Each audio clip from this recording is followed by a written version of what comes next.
Travis Wayne Goodsell. Don't even think about it. I was planning on going to bed, and this video is bugging me, so it's been around for several days. Might as well get to it. Looks like only 2 days. The church's website, when you first click on it, they have the same message. God knows and loves you. Each of us is a beloved child of God. So there you have a young Hispanic man with an elderly white woman. And then we have a bunch of Polynesian women, possibly Hawaiian, which is a little insensitive at the moment, as Hawaii is burned to the ground. And it doesn't help when a white supremacist church uses blacks for their advertising campaign. So they have a little girl and a baby. And then you have more little girls. Dear God, get the hell away from little girls. When you do your research on the church, you uncover skeletons. And so, if you're unaware of the church's pedophilia, good for you, but not good for you if you're a Mormon, or if you're thinking about becoming Mormon. And this is the whole point, is they've got a little learn more tab thing to click on. This is deceptive, because they have Church of Jesus Christ of Latter-day Saints and Jesus, statue idol God Jesus, coming out of the supposed tomb, as Nelson described it, which is the chief cornerstone of the church. So they've cut out the cornerstone with their logo, and that's what you see is the pictures that flash across the screen. And this is deceptive on multiple points, is what I'm going to bring up for you. Is that the first one is that this is what Islamic terrorists do for recruiting purposes online. They will use religion, they'll use a mission in life, they take advantage of your loneliness, your lack of sense of purpose in life, your failure as a human being. They exploit this because God, which God? Who? They say Jesus Christ. They don't tell you it's non-Trinitarian Jesus, because the majority of the world, when they see Jesus, they automatically click in their brains Trinitarian Jesus from Constantine. And yes, they need to understand that it was created by a man and that Jesus is therefore not real, and that they're anti-Semitic and they're weaponized by Christianity to take away people's agency, just like Mormons. And so this has been the biggest complaint I've heard from converts who join and then leave, is that it's not Jesus, that they were deceived. And that's why they want to hear more about Jesus when they come in. They don't want to hear about non-Trinitarian Jesus. They were born and raised Christian. And so when they put in God knows and loves you, the church is trying to recruit gullible people. who are easily deceived and scammed out of their money. Because everybody who joins the church must pay up. Tithing is a requirement. It is not a donation. The church has billions of other ways to give money to the church, but this is another part of the scam. The church never uses that money directly to the people that need it. It is always through a corporation. And whether that corporation gives the money directly to the people who need it, that's on them. The church washes their hands of responsibility. And in most cases, if not all, the church is always doing a business deal with the corporation. There's a quid pro quo going back and forth so that the church can make money with the giving of money. And it's usually criminal, with money laundering and pyramid scams for missionary work. And so this is what is called a hidden fee. When they don't tell you up front that membership has a price, and that the price is 10% of everything you make for the rest of your life. That's a deceptive business practice. The church is a corporation. They're not a religion. That's the front, similar to a mafia or a crime organization. They have a front that is a legitimate business on the appearance, but it's used for backroom criminal operations. And so these are hidden fees that they're not telling people about. And like I said, it doesn't go to benefit the Mormons, the members of the church. We give to the church, and section 119 tells us exactly where the money goes. It goes for priestcraft. And that's a direct violation of the Book of Mormon. And this is another part of the scam, is that Joseph Smith was not non-Trinitarian. Jesus was not his Christ.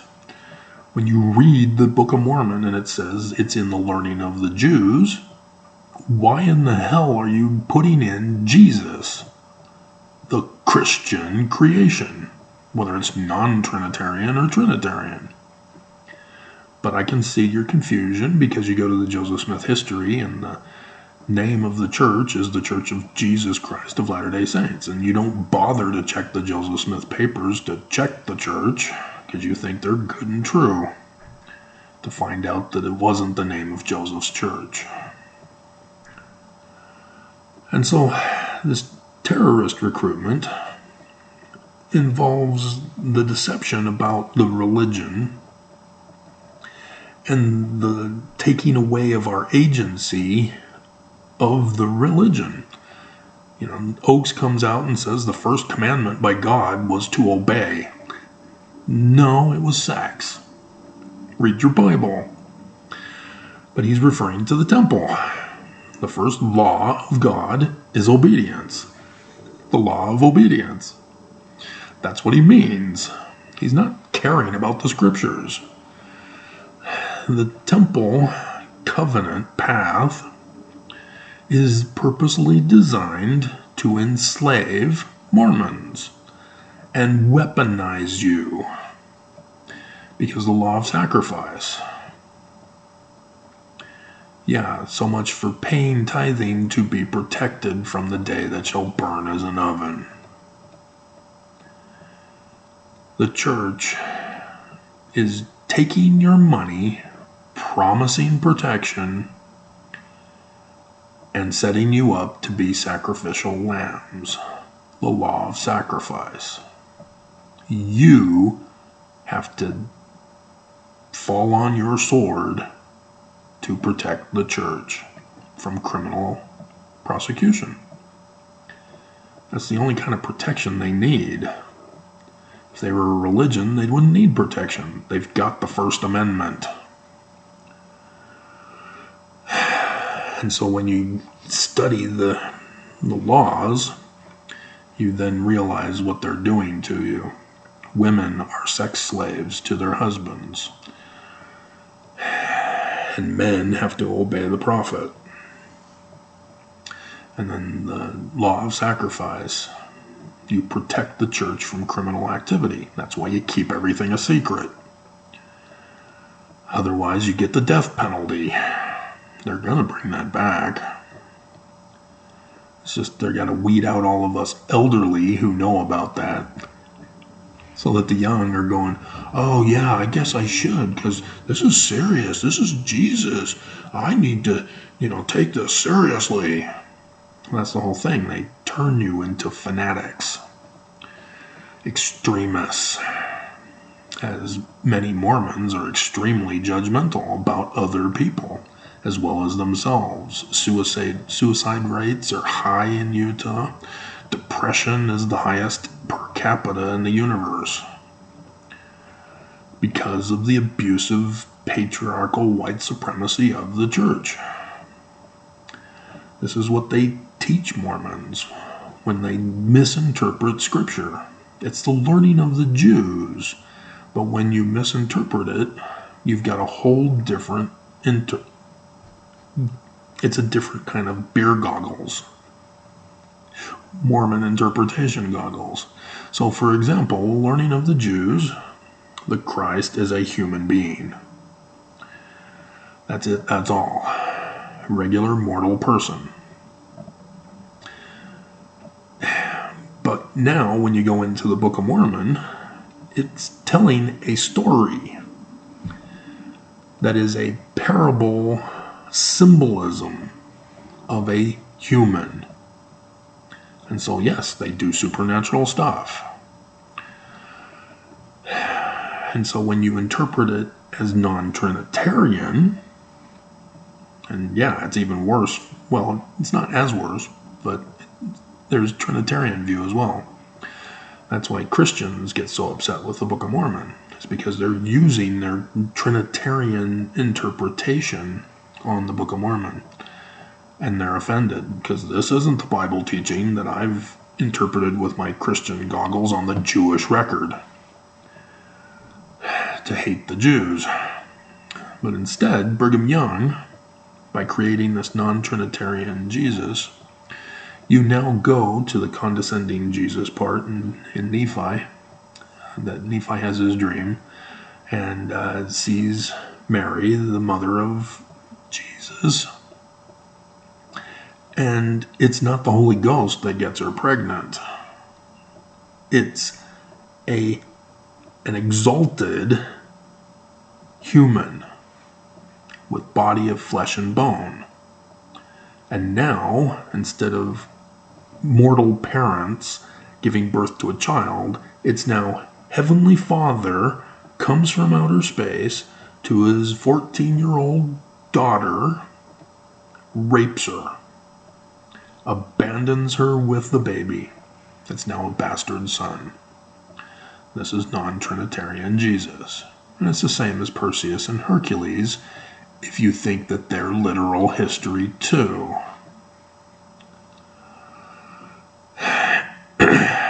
But the church will never tie them together with their Jesus, because they say that the Greek and Roman stories aren't literal history. Those are myths. But they have no problem with the Gospels and the parts in the Book of Mormon with Jesus as the character. They do not want us to know the learning of the Jews. And so this is a deception when they say God knows and loves you, because you have no clue what they're talking about. And they're not revealing what they're talking about. You're supposed to figure it out. And so, along with the hidden fees, they get you to commit crimes that compromises you as well. This is a criminal organization, gang, Russian mafia technique, where it's in Russian it's called kompromat. They get you in trouble so that they now own you, and if you refuse to do what they want you to do for them, they then will report you to the police with an anonymous mail of a P-tape or compromising photos. And so with the church, you're paying them money that is being used for criminal, terroristic, seditious activities. But then you're also frauding the IRS by taking a tax deduction for payment of tithes if you do your itemized deductions. You're also paying for your mission to recruit others to pay the church, and then to go on their missions to recruit others to pay the church. The pyramid scheme. It's a crime. And so you, as a missionary, are a criminal. And that's why they love to have little 18 and 19-year-old children going on their missions. They know nothing of the gospel. They went to seminary. Wow, good for them. I went to early morning seminary. I still failed the Book of Mormon class at Rick's. I was a part of the group that demonstrated to President Ezra Taft Benson that we're reading the Book of Mormon. I still have that photo. Maybe I can use, we'll see if I use that. My seminary photo. So yeah, there are memories with that. That did survive out of all the other stuff that my dad threw away. And so, yeah, it's a trap. If you think you're leaving the church, even if you've signed to say, I want my records removed, they're not. They have you on record as saying you want nothing more to do with the church. So that if you want to come back, they know you were excommunicated by your own volition. But the trap is multiple-fold in the way that they do it. If you are excommunicated because of some kind of sin or even apostasy, they victim blame you. That you are responsible, they're just trying to help you. And so you feel guilty, is what they're trying to do. They got you in a crime, they've compromised you, and make you feel guilty for it. So that you now are owned by the church. And so you get a certain psychologist who's extremely popular on YouTube and other stuff for his psychology, now that he's no longer Mormon, who is interviewed by Fox 13 News' 3 Questions, and he's asked, would you ever consider coming back? And he says, yeah, certain conditions would have to be met. Yeah, well, the psycho got his own dish of medicine. He got punked by the church into thinking that the church has some redeeming value in it, and it doesn't. They have corrupted everything they touch. They have corrupted Joseph Smith. They have corrupted his scriptures. They have corrupted the Book of Mormon with the false interpretations. And so when people leave on their own because they're upset that the church had lied to them, they believe the new claim exposing their previous lies.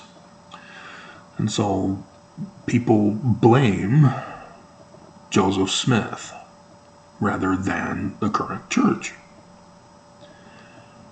And this was Brigham Young's trap all along, to lie about the church so that when people find out that it's not Trinitarian Jesus, they're upset and leave and complain that the church is not real Christian as non-Trinitarian.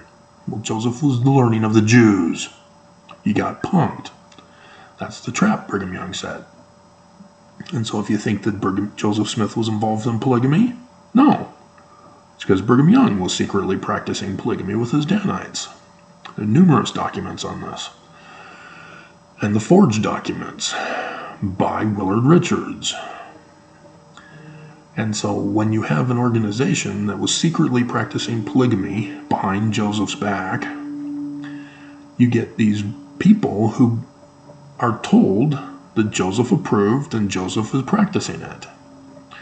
And then you have Joseph murdered, and then as a woman, you don't have rights. You have to have a man take care of you. That's just the way it was back then. It's not right, but that's the way it was. The women's suffrage movement had yet to take force in America and give women the right to vote. And it's the church that kept women from being treated as equal with the Equal Rights Amendment. They kept Utah from ratifying that act or amendment. And so you've got all these women who are told, well, you can be a polygamous wife. And we'll seal you to Joseph if we don't like you or if you don't like us. And so you've got all these Danites who go in the first group with their polygamous wives so that they can be taken care of, so that they can survive. And so then Brigham Young comes out in 1851 with his recruits, believing it's the Church of Jesus Christ of Latter-day Saints rather than the Church of Latter-day Saints. And so all they know is that Brigham Young is the church they've got to go to. That's his other trap, telling people the wrong name of the church. And so they don't go to Sidney Rigdon. They don't go to anybody else. Samuel Smith, or he was poisoned by Brigham Young. William Smith. They don't do that. They don't wait for Joseph Smith III to grow up and start his own church.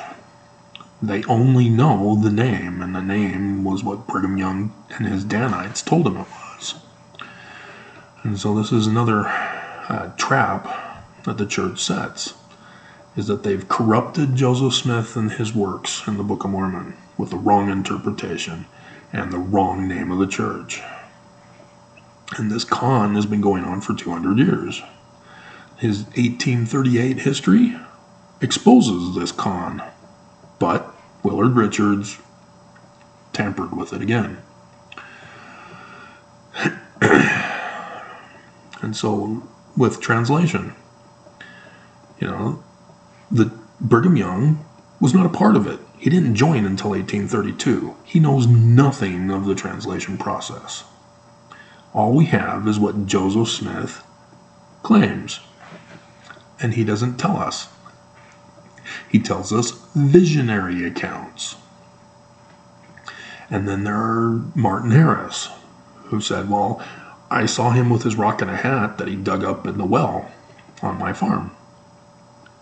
And so everybody assumes that's how it was done.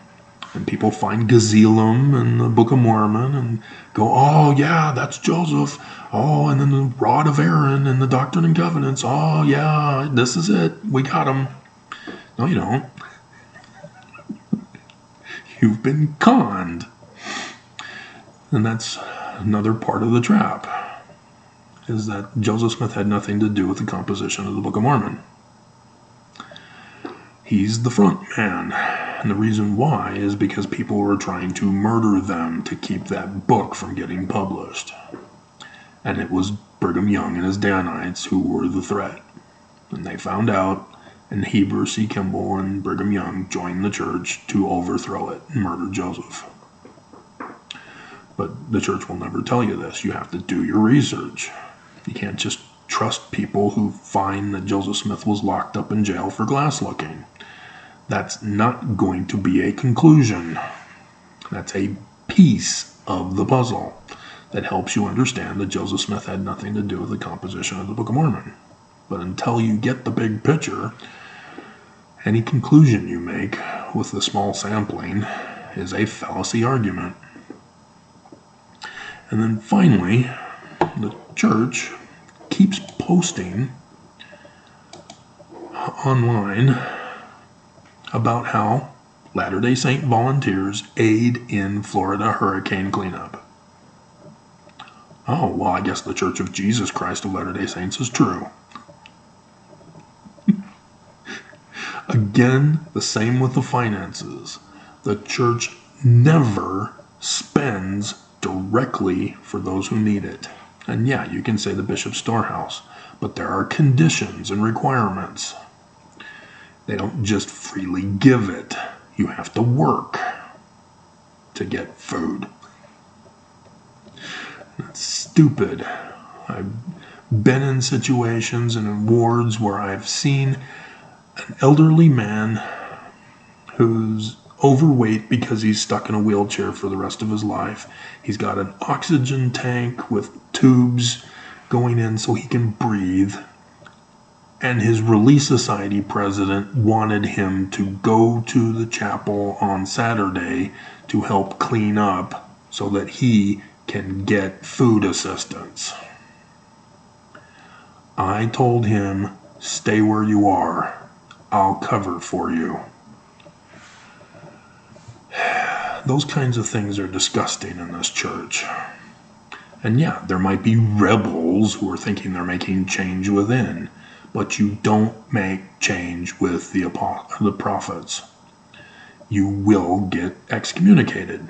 Like the bishop who said, hey, I'm not comfortable asking sexual questions to little kids. Can't we have a set list of questions to ask like we do for adults? They excommunicated him. And so he did protect LDS children. And then that forced the church to change. But the church is now grooming little kids to be child brides, as Nelson lowered the age to 11. This is how they do it. Same thing with women. Like I said, women have to obey their husbands. You think that you no longer obey your husband because the temple was changed? Well, you didn't pay attention. Because if you follow it along, who do you obey? Jesus. Who speaks for Jesus? Nelson. What does Nelson tell you to do? Follow the family proclamation. What does the family proclamation tell you to do? Obey your husband. This is how they operate. It's the shell game. You know, you are upset that the shell or the ball is not in the one shell, and you cause a big enough stink, the church just shuffles it around and makes you believe that everything's fine again, when all they've done is hid the shell from you even more. And so this is a very evil organization. And yeah, it's the great and abominable church that the Book of Mormon warns about. And the founder is the devil. No duh. This has been my warning voice to you. That you need to get out and out of Utah. Because the church owns and operates the state of Utah. They own the government at all levels, even the federal level. They own the FBI and all agencies in government here. And then businesses, likewise. You know, you try to get a job, they'll screw you over unless you're a faithful and true Mormon. So then that creates a counter economy of those who aren't Mormon only hiring those who aren't Mormon. And society cannot sustain itself. And the church is purposely setting things up to expel people who can be expelled and hurting those still here with a greater financial disparity gap between the rich and the poor. As we've had the housing shortage and the dramatic increase in the homeless, especially after COVID.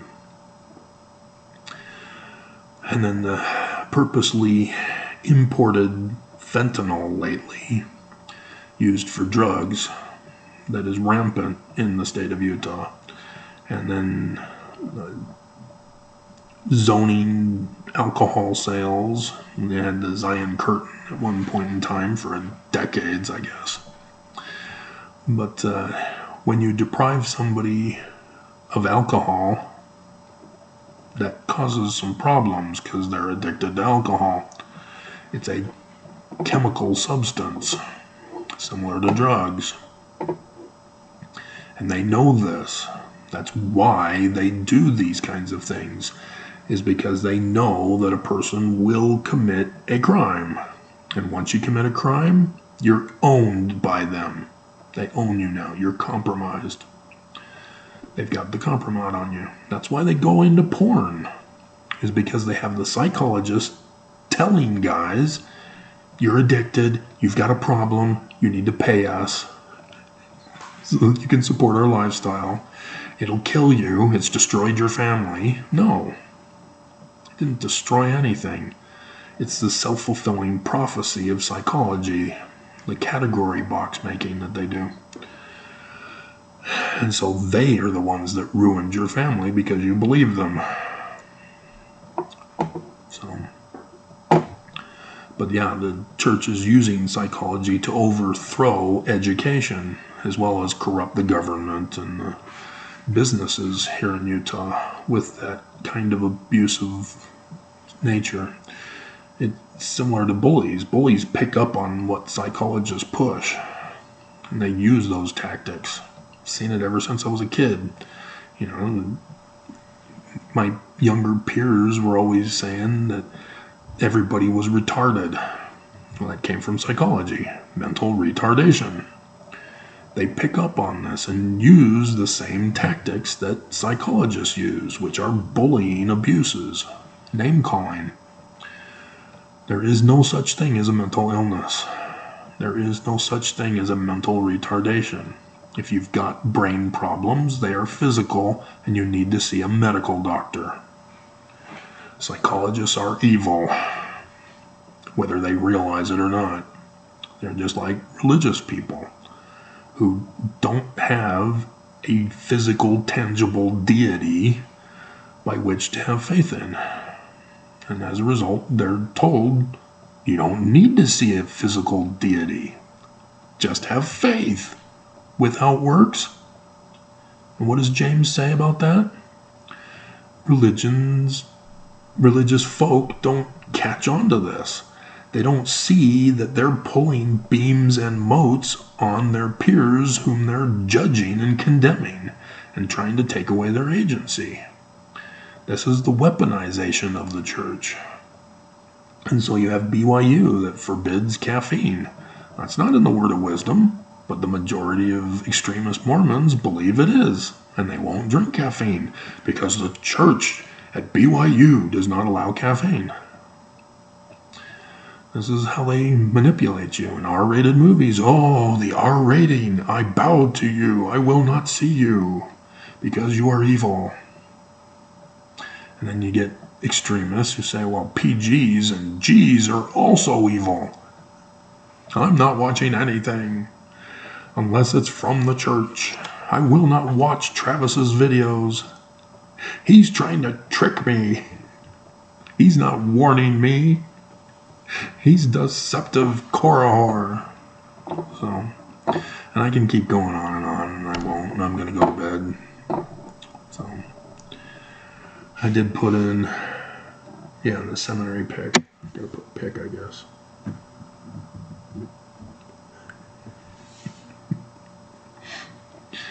So, there you go. Until tomorrow.